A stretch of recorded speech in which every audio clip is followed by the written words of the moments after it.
Hello. What's the deal, everybody? Robert Bolden again. Kori Winters. Soon to be Bolden. Today we go be talking about our journey with celibacy and what that looked like, what the purpose of it is, why we thought it was important to incorporate that, and practically what does that look like for people who are dating, wanting to date, wanting to be married, all of those type things. So we'll give some insight into what that looks like. Yeah, like Rob said, we'll be talking a little more about our celibacy journey. In our last video, we kind of talked about how we got to the decision, like our journey going into finally deciding, making a unanimous decision to abstain from sex until marriage. And like Rob said, we'll be talking about some things that we do practically to maintain our celibacy. So yeah, we'll be talking a little bit about that, but why don't you start us with why we made that decision? If you haven't checked out our last video, please definitely check that out. It talks more in depth about like our story and how we got started, the seeds that were planted, because we weren't on the same page with celibacy at first. But why we decided was because once we did get to that point where we were on the same page with it, we decided that we didn't want to keep doing things that were in opposition to what God wants us to do. We wanted to please God with our relationship, and taking sex out of it was one of the bigger things that we decided to do in order to glorify God. This is sort of a loaded question, but I'm gonna try to kind of work through it the best that I can. We had mentioned this quote before, Miles Monroe quote, where purpose is unknown, abuse is inevitable. And for this particular situation that we're talking about, sex before marriage, when we don't understand the purpose of having sex and only use it for just pleasure, it can be very dangerous. And as I came to know what the scripture said, and it was during my reading of that book, Miles Monroe book, The Purpose and Power of Woman, that I started to get a very good idea of what this looks like. And through like different sermons and things, I heard and learned that, like, looking way back in the day where we didn't have like contraception, like condoms, like and birth control. We didn't have all of these things. So people back then, it was expected when you got married that you more than likely were going to be having kids.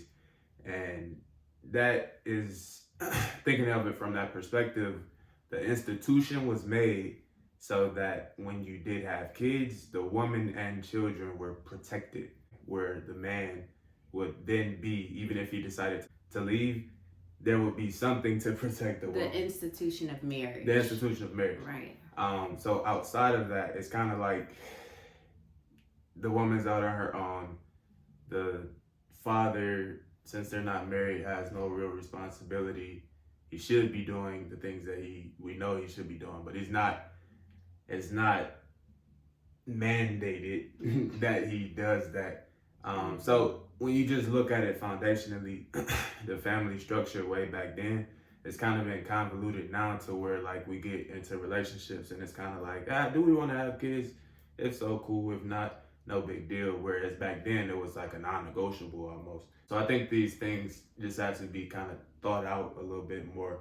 And I didn't want to put myself in a situation where I would bring a kid into the world under those type circumstances, nor did I want for her to be in a situation where that would happen as well. So in addition to wanting to please God with our relationship and do things the way that he designed for them to be done, practically we were having some really honest conversations, like while we were having sex, like, okay, if I did pop up pregnant, like what are we actually ready to deal with those consequences, or would we prefer not to have a child right now? And so that was actually like a way of us to be like, okay, so if we are having sex and we're doing this act that God literally created for humans to procreate, like sex, that's one of the main literally purposes of sex. Original purpose, be fruitful and multiply. Yeah. So that was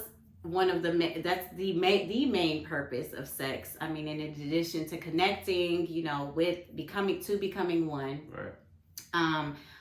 But yes, so if we're performing the act and we're not ready, to have children right now, or we're not in the position, like we're not living together at the time when we were having sex, like we weren't really in a stable situation where we felt comfortable and confident to where if I did pop up pregnant, we will be okay. So, or we felt fine with having a child. So that was one of the practical reasons we're like, okay, practically this also doesn't make sense. Yeah. So, and if it did happen, we also had to talk about, all right, if you do pop up, if we're going to continue the act and you pop up pregnant, then that means we haven't prepared. So we'll have to figure things out, of course. But the alternative, we had to talk about if we didn't want the child and stuff like that, which is like a whole nother topic. Yeah, and at the time you were an advocate for abortion. I have always been pro-life for myself, and now Rob is also pro-life. Yeah, I really, again, it's a thing of understanding just the institution and us abstaining from it and not even putting ourselves in that situation would be the responsible thing to do. Yeah, and I could live with that if it took me a little while if we're not having sex, first of all, and I still like you and still love you, and we have that attraction when we do get married, and I know that for sure, it's just go make it 10 times better. Now, typically you don't have that experience if you're a virgin coming into a marriage, but we obviously have had that before. So yeah, it's a whole nother thing. So the next question, I guess, is how do we both individually and together maintain that self-control? So it's not like I'm saying like, oh, these are the list of rules that I can and can't do. It's just naturally I've gotten to a point where if there's something on TV and it's a sex scene, that I will fast forward through it like I'm a little kid, because I'm more aware of the fact that the things that we watch, the things that we listen to, even the songs that we listen to, can like plant those seeds without us even realizing it. There have been times where I may have watched something and it wasn't a direct effect, but I may have watched something that had a sex scene and I, will be like, okay, whatever. And then maybe later on that week, I was starting to feel urges. And, so once I became more aware of that, then I was like, okay, no, I have to cut this out. It's like what Christ said, if your left eye is causing you to sin, gouge it out. If your right arm is causing you to sin, cut it off. And he didn't literally mean gouge out your eye or cut off your arm. He was just talking about he was talking in parables. Jesus spoke in a lot of parables to really emphasize the seriousness of, cutting off anything that causes you to sin. And so that's one of the things, like being more aware of what I watch, what I listen to, and just setting those boundaries to really like guard my heart, which is Proverbs 4:23. Guard your heart. Yeah, that's the verse I leaned on heavily, just because I knew if I continued to do the same things that I was doing, then there would be no change, and I would therefore continue doing the same things that I had been doing. Mm-hmm. So part of guarding your heart really means that you, just like Christ said, get rid of stuff. And for me, it was a lot of shows. We don't like watch the sex scenes and stuff like that, and that may seem like over the top, extreme, yeah, but it's real, because if you think about it, I'm gonna reference Miles Monroe a lot, but he says like the media that you consume, whether it be conscious or subconscious, you're essentially downloading this information into yourself, so that when you see something without even knowing, you have an urge. So for me, it was scrolling on Instagram, and I follow all of these people who got all this skin out, and this is me guarding my heart and saying, I'm going to unfollow or just block this page because I don't want to be tempted in that way. Yeah. So now when I scroll, I see a lot more Bible verses. I see like motivational type stuff. Because if that's going to do something to me, it's going to be for good rather than like trying to have this urge and act out of control. Because we live in a very sexually driven society, and so it really is important to guard, especially if for those of us who are really committed to being on this walk. Like, it's important for us to guard our hearts and what we are allowing into our psyche, into our spirit. And that looks different for everyone else. Everyone has their own convictions. So we're not telling you need to do this, you need to do that. Yeah, this is just what works for us. Being transparent, I do get urges. The urges are a lot less because of where my focus is. But when I do have those urges, I try to be intentional about either calling Rob and saying, okay, babe, we've done this. Like, we will literally call each other and be like, babe, I'm feeling some type of way right now. And we would like go into scripture, or we'll say a prayer. And then honestly, that is enough to be like, okay, I'm turned off, because it's very convicting. Or I'll, pray and talk to God myself and be like, okay, Lord, I really need your help in this moment. This is how I'm feeling right now. So just being very like transparent and vulnerable about that. Another big one was that alcohol, man. Oh, like, yeah. You say like your spirit. Well, they call it alcohol spirits. Yeah. And it does take over sometimes, depending on how much you're drinking, what it is that you're drinking. We do drink like occasionally, socially or whatever, but there are some things I cannot drink. We have definitely placed parameters around like how much we drink, what we drink, like, and all of that. Like, it's we found a pattern when we started early, when we would go out and kind of hang out. If we did too much, then we find ourselves in positions to be more challenged than we probably should have. And we slipped up a couple times, yes, we have. Being completely honest. So it was a conversation. We had to cut that back and just like, we can go out and drink like socially still, but just don't do too much. So for someone who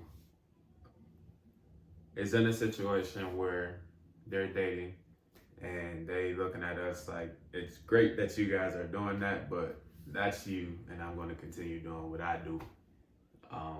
Do your thing, but what are the benefits? Why would someone want to or feel convicted to move towards being celibate? What's the point? So this is a great question, and my friend actually texted me asking me about the benefits, like, because a lot of times people will hear, especially Christians, when they ask, why shouldn't you have sex? It was, the black and white, cut and dry answer is, oh, because it's a sin and you shouldn't do it. But there really are like benefits to waiting, to abstaining from sex until marriage. And so I was happy that my friend asked me this, because it's a great question, and I literally was just kind of firing off. Like, she asked for 3 and I gave her 4 benefits. So I'll just so the first one is that it has helped us learn each other beyond our physical desires or needs. So it's really strengthened how we communicate, our connection. It's not like the go-to thing, for us to connect. We have so many amazing conversations, and it's just, we're in this space of early in the morning. Yeah. We'll we have prayer calls with our Bible study group, and then we'll get off and then call each other and just talk. And it's just so much, so many thought-provoking conversations, because of where our mind and our like spiritual state is, we're able to communicate on a deeper level beyond our like physical needs and desires. And you'll be surprised how much that actually makes you desire the person much more.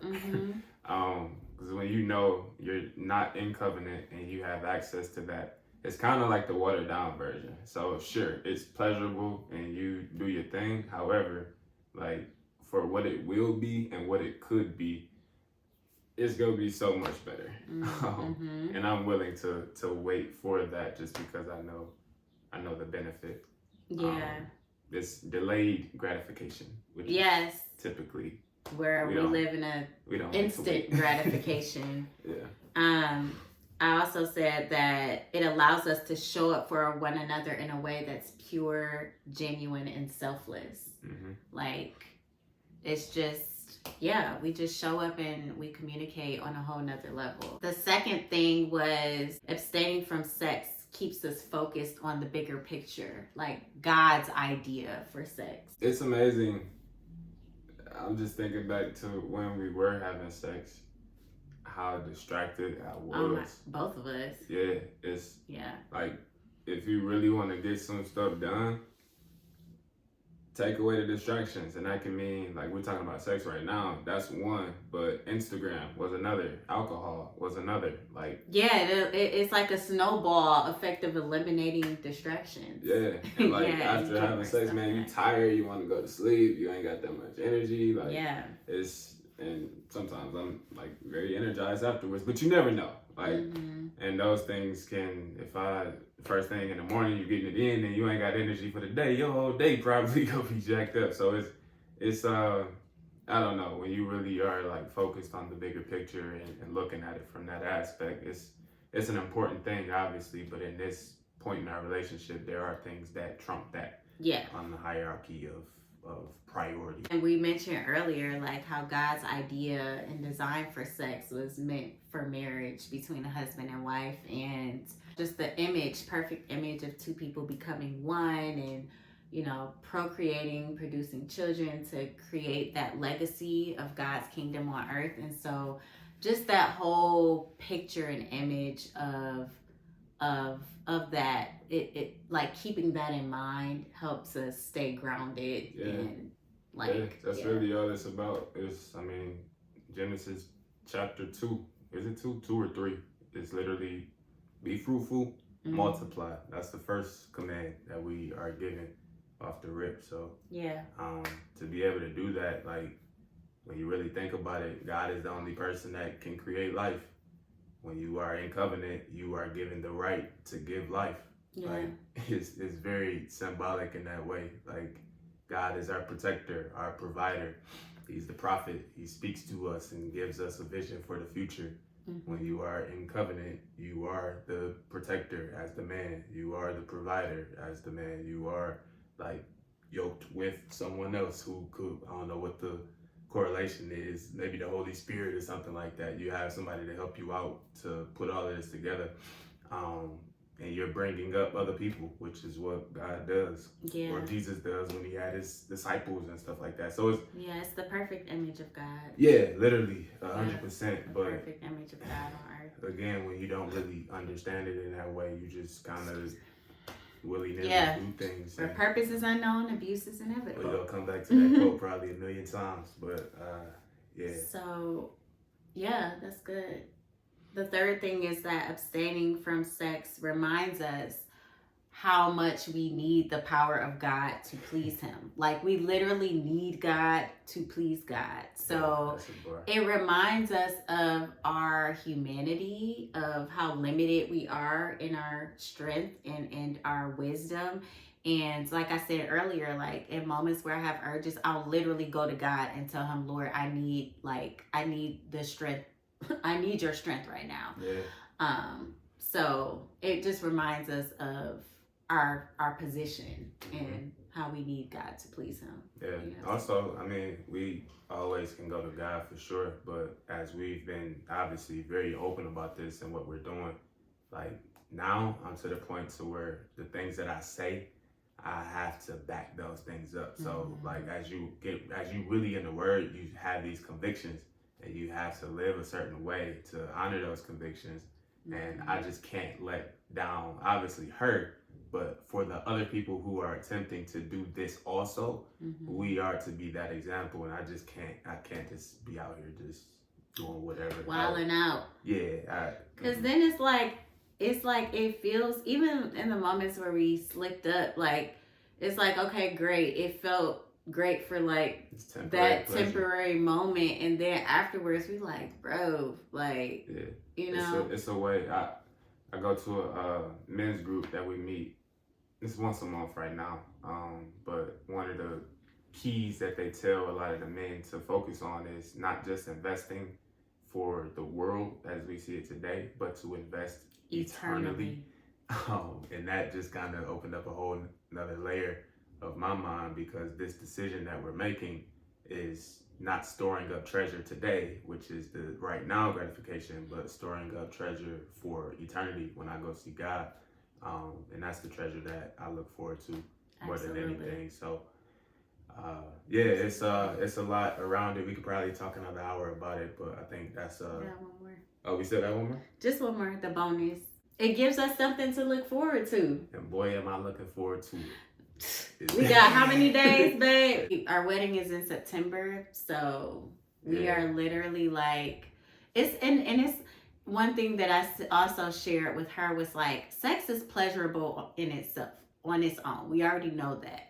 How much more pleasurable will it be to do it with my husband in a way that is pleasing to God, and I can do it as much as I want. And I mean, this is all like in thanking God that He is a forgiving God and He sent His Son to die for, but I mean, that's a whole nother conversation. Just thanking God for His grace and His forgiveness and His love.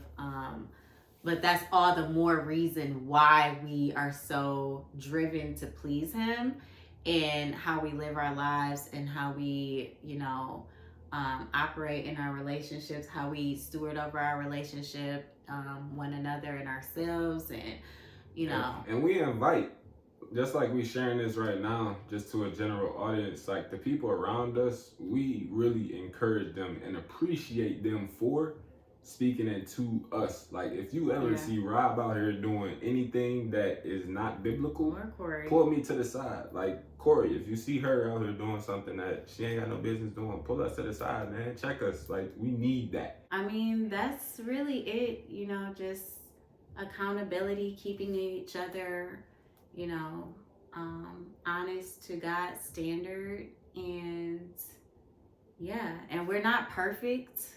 Not at all. We are not perfect. That's why we need God. We're not like shutting out everything and like, oh, we can't do this, we can't do this, we can't do this. But we are honoring our convictions and setting parameters around what we can do, so we can, continue in our walk of pleasing God. I think Paul said it best: be in the world, because we live here, but we are not of it. This is not my final destination. Yeah. Well, good talk. Hope you guys enjoyed it and pulled something from it. You guys have a great day. Bye.